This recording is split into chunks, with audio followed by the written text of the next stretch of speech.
So one of the most confusing topics that I keep reading about and I hear about is this OneDrive thing. So what's going on with OneDrive for Business and OneDrive Personal? You know, we see the acronym ODB a lot, and we hear about OneDrive for Business, and we hear about OneDrive Personal. Really, about the only thing they have in common is the name, OneDrive. OneDrive for Business is really just Groove under the hood. Okay. Actually, if you go into the file system and you look, you'll actually see Groove.exe, and it is still the Groove engine that's running the OneDrive for Business. You know, OneDrive for Personal is what used to be Windows Live Mesh. It's just an evolution of Windows Live Mesh. So that's the big difference. So you really have two different engines. I mean, you know, OneDrive Personal is focused on synchronizing entire directories on my machine up to the cloud that I could then access from a Android phone, a Windows phone, your any device you have. OneDrive for Business is focused on synchronizing with what used to be your My Site, so that My Site library.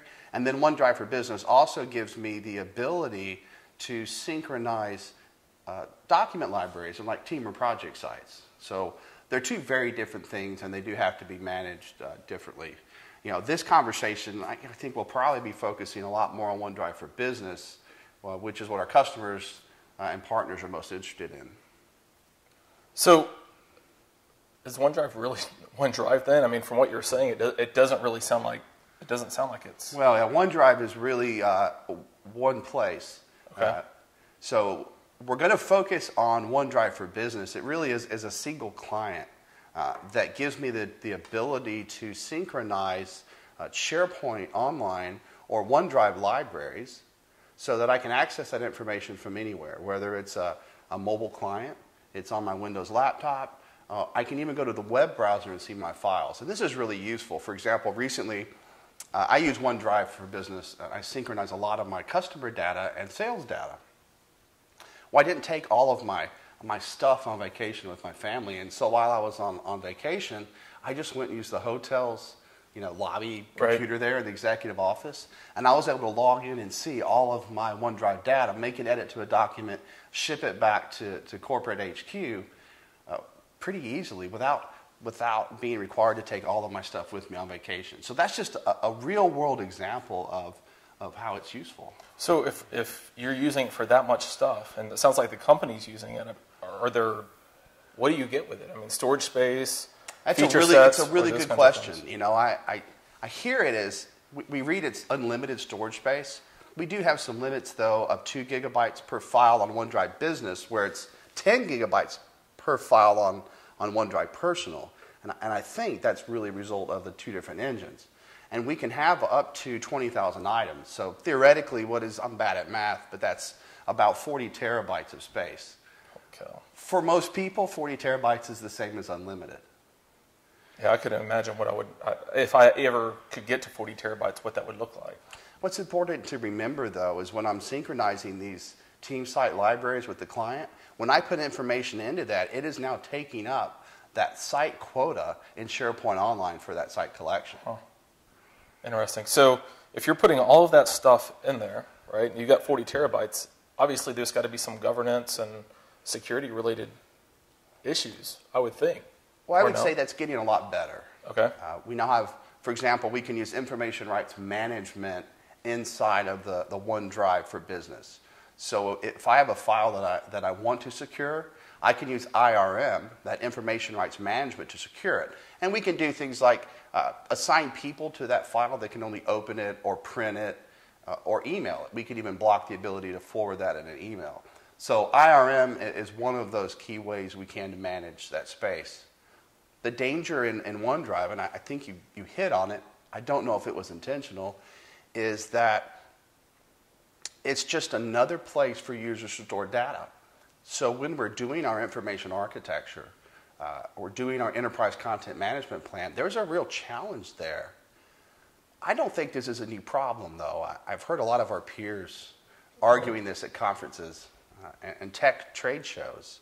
The truth is we've always had thumb drives and USB drives and My Documents and the L drive I share data on and the T drive my team and And we already have all this fragmentation of data. So much of it is really around mentorship and training.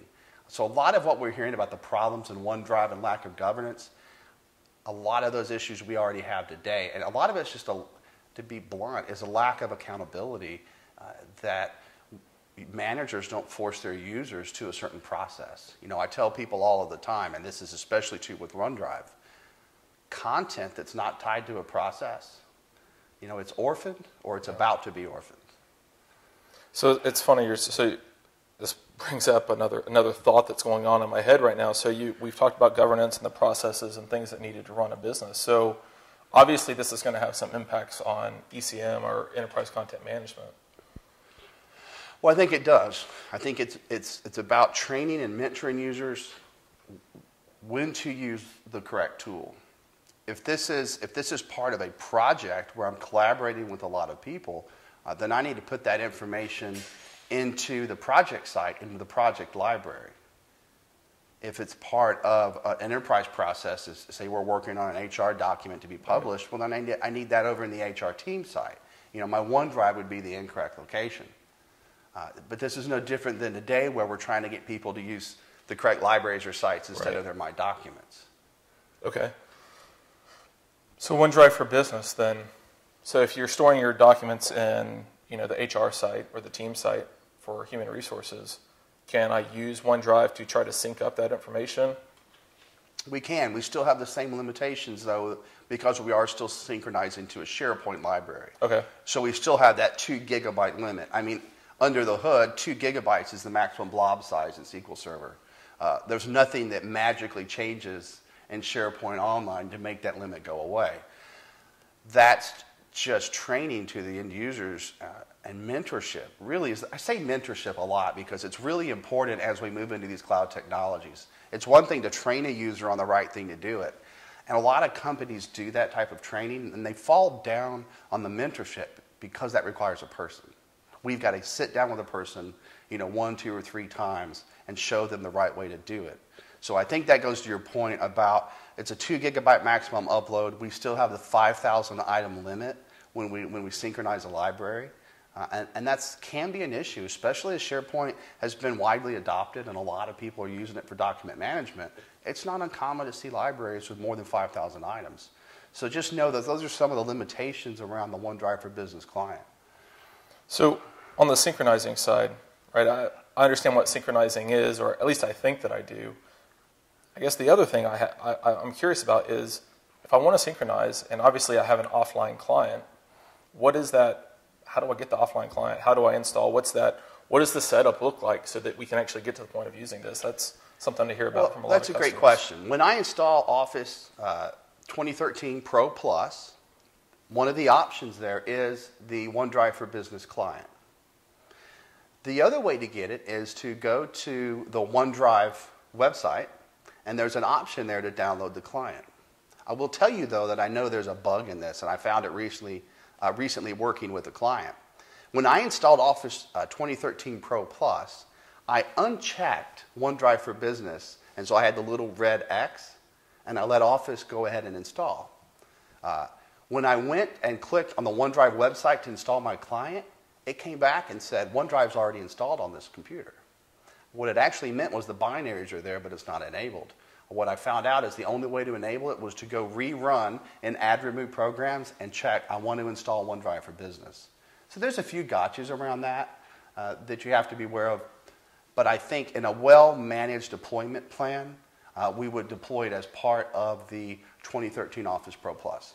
So if you have OneDrive Personal, right, and OneDrive for Business, how do you know which one's which on? Because, you know, if I go to my Surface now and I look, and I've got OneDrive there, and that's got all of my personal files, but I don't see OneDrive for Business. I know it sounds like a leading question, but well, what is it that most people I know where you're leading me to. It goes back to your original question, is it really OneDrive? Well, if I have OneDrive for Business and OneDrive for Personal, I have 2 drives. Now, this used to be difficult to train end users because when I went into the Windows interface, what I saw was OneDrive and OneDrive with 2 different icons. That's recently been changed. So now when I go in, what I see is SharePoint and then I see OneDrive. And that OneDrive is my OneDrive for personal, and that SharePoint is all of my SharePoint drives. So it does now show you, and this is much easier if you're running Windows 8.1 and not Windows 7 clients. So Windows 8 really is an easier way to use both OneDrive clients. You'll notice OneDrive Personal skyrocketed in use because it's turned on in Windows 8. And so people get that cloud storage easily. So if you've got all of these options, what are the options available then on mobile devices? So now we have a client for all of the leading mobile devices, Android, Windows Phone, and iPhone. The clients continue to get better. I mean, this is an area to where there's constant refinement by the product team on the mobile devices. I would also say that engine that was originally Groove, that's being updated regularly. And so we had some issues with engine stability late last summer and into the late 2014. Those have all been resolved by recent updates. And if you want to look, you can go to TechNet and just search for OneDrive Business Updates. Okay. It'll show you the version number on groove.exe. So if you're an IT admin, all you have to do is then go look, find groove.exe, and see if you have that most recent update. Okay, cool.